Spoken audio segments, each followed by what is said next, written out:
Salam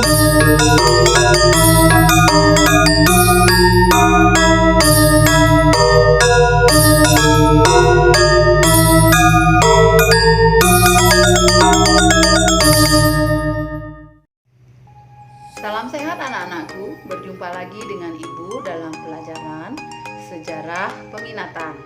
Kita akan melanjutkan materi kita, yaitu hubungan paham-paham besar dengan gerakan nasionalisme di Asia Afrika pada masa kini. Jadi, di sini kita akan membahas tentang perkembangan paham-paham atau ideologi tersebut, yaitu paham demokrasi, liberalisme, sosialisme, nasionalisme, dan pan-islamisme. Paham-paham ini yang sangat berpengaruh pada perkembangan dunia, terutama pergerakan nasionalisme di Asia Afrika. Mari kita bahas mulai paham demokrasi. Demokrasi berasal dari bahasa Yunani, yaitu demos yang artinya rakyat dan kratos artinya pemerintahan. Jadi, demokrasi adalah suatu sistem pemerintahan yang mengakui segenap anggota masyarakatnya untuk ikut mempengaruhi keputusan politik, baik langsung maupun tidak langsung. Demokrasi mengalami perkembangan yang sangat luas dari Yunani, demokrasi langsung Prancis, ada trias politika Amerika, Declaration of Independence, dan juga Inggris adanya sistem parlementer. Dan di akhir tahun 90-an, hampir seluruh negara di dunia mengadopsi pemerintahan demokrasi. Pengaruh demokrasi terhadap gerakan nasionalisme di Asia Afrika, yaitu di Asia, demokrasi India ditunjukkan dengan pembentukan All Indian National dan Muslim League. Demokrasi Jepang dimulai saat Kekaisaran Meiji, sedangkan di Afrika Selatan memulai demokrasi dengan penghapusan politik apartheid. Dan demokrasi berkembang dengan baik setelah pelaksanaan pemilu tahun 1994. Selanjutnya kita bahas tentang paham liberalisme. Liberalisme berasal dari bahasa Latin, yaitu libertas, yang artinya kebebasan. Liberalisme adalah paham yang mengutamakan kebebasan dan kemerdekaan individu untuk memiliki tempat tinggal, mengeluarkan pendapat, dan berkumpul. Liberalisme ini muncul karena reaksi terhadap penindasan yang dilakukan kaum bangsawan dan kaum agama di zaman absolut monarki. Perkembangan liberalisme.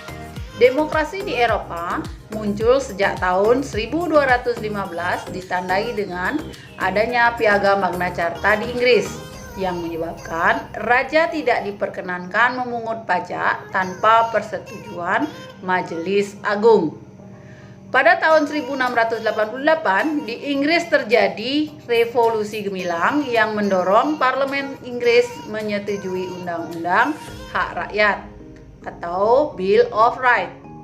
Pada abad ke-18, liberalisme berkembang di Prancis. Paham ini dikobarkan oleh kaum borjuis sebagai aksi menentang kekuasaan raja dan bangsawan. Liberalisme di Prancis menyebabkan terjadinya revolusi Prancis. Selanjutnya, pengaruh liberalisme terhadap gerakan nasionalisme di Asia Afrika, yaitu paham liberalisme dikenal karena kolonialisme dan imperialisme Eropa. Liberalisme memberikan pandangan bahwa setiap individu diciptakan sebagai makhluk yang bebas dan merdeka, serta mendorong gerakan nasionalisme melawan penjajahan. Selanjutnya, paham sosialisme yang berasal dari bahasa Latin socius, yaitu artinya kawan. Sosialisme adalah paham yang menghendaki terwujudnya suatu masyarakat yang kolektif dan bahagia. Tujuannya mewujudkan masyarakat sosialis dengan jalan mengendalikan secara kolektif sarana produksi dan memperluas tanggung jawab negara bagi kesejahteraan. Sosialis akhirnya menjalar ke Inggris, dikembangkan oleh Karl Marx yang dikenal dengan ajaran Marxisme yang akhirnya diterapkan di Rusia oleh Lenin. Pengaruh sosialisme bagi gerakan nasionalisme Asia Afrika yaitu paham sosialisme dikenal karena adanya kolonialisme dan imperialisme oleh bangsa Eropa. Sosialisme di Indonesia ditandai dengan berdirinya Partai Komunis Indonesia pada abad ke-20. Di Afrika, sosialisme diterapkan untuk mempertahankan pengaruh negara-negara Eropa di Afrika. Selanjutnya, paham nasionalisme, yaitu paham rasa cinta terhadap bangsa, tanah air yang ditumbuhkan oleh persamaan tradisi yang berkaitan dengan sejarah, budaya, bahasa, pemerintahan, tempat tinggal, dan keinginan untuk mempertahankan kesatuan bangsa. Nasionalisme mampu sebagai pemersatu bangsa.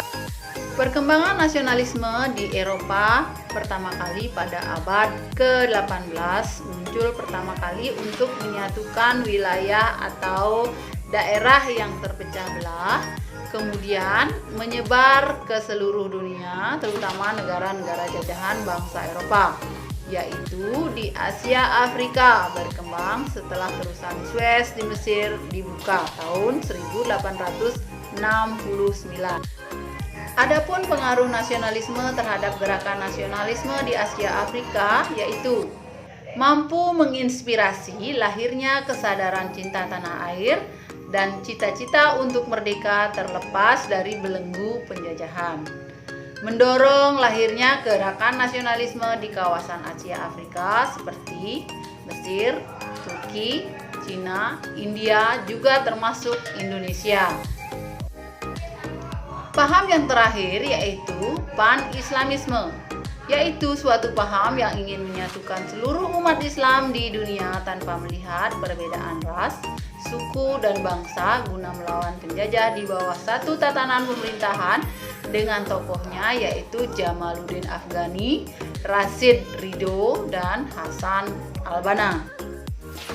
Pengaruh pan-islamisme terhadap gerakan nasionalisme di Asia Afrika yaitu di Indonesia mampu membangkitkan bangsa Indonesia untuk berjuang dari belenggu penjajahan bangsa asing.